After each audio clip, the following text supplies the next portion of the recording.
नमस्कार, मैं हूं आपके साथ शिप्रा झा। बांग्लादेश में छात्रों के एक समूह जिसने 2025 में तत्कालीन प्रधानमंत्री शेख हसीना के खिलाफ बड़े प्रदर्शन किए थे, अब अपनी एक नई राजनीतिक पार्टी बना ली है।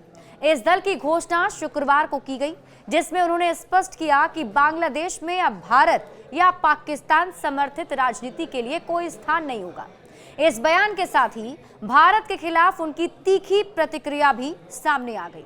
माना जा रहा है कि इस घटनाक्रम से भारत और बांग्लादेश के रिश्तों में और अधिक तनाव बढ़ सकता है। ढाका के माणिक मियां एवेन्यू में भेदभाव के खिलाफ छात्र एसएडी नामक संगठन ने एक रैली आयोजित की, जिसमें राष्ट्रीय नागरिक पार्टी के गठन की घोषणा की गई। इस पार्टी के संयोजक नाहिद इस्लाम हैं, जो जुलाई अगस्त विद्रोह के प्रमुख नेताओं में से एक रहे हैं। वेटिकन और पाकिस्तान के राजनयिकों ने भाग लिया है।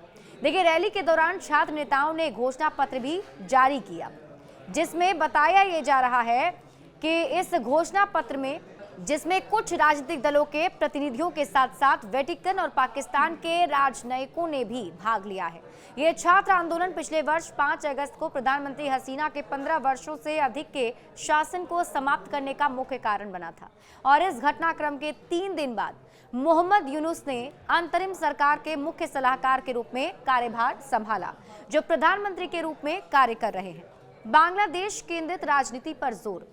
मोहम्मद यूनुस द्वारा समर्थित नेशनलिस्ट सिटीजन्स पार्टी एनसीपी ने अपनी पहली रैली धार्मिक सौहार्द का परिचय देते हुए कहा। रैली की शुरुआत कुरान, भगवद गीता, बाइबल और त्रिपिटक के साथ हुई, जिसके बाद राष्ट्रगान गाया गया और इसके अलावा जुलाई विद्रोह में मारे गए लोगों को श्रद्धांजलि देने के लिए 1 मिनट का मौन भी रखा गया। पार्टी के संयोजक नाहिद इस्लाम ने स्पष्ट किया कि बांग्लादेश में भारत या पाकिस्तान समर्थक राजनीति की कोई जगह नहीं होगी। उन्होंने ये भी कहा कि उनका लक्ष्य बांग्लादेश और इसके नागरिकों के हितों के अनुरूप राज्य का निर्माण करना है।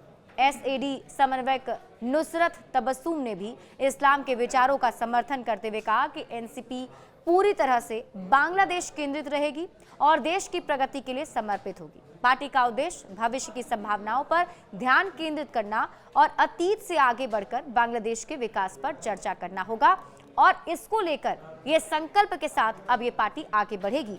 इन प्रमुख बातों को इस दौरान कहा गया है। हालांकि देखना होगा कि अब इस पार्टी का क्या कुछ और विचारधारा सामने आता है और ये पार्टी किस तरीके से बांग्लादेश में काम करती है।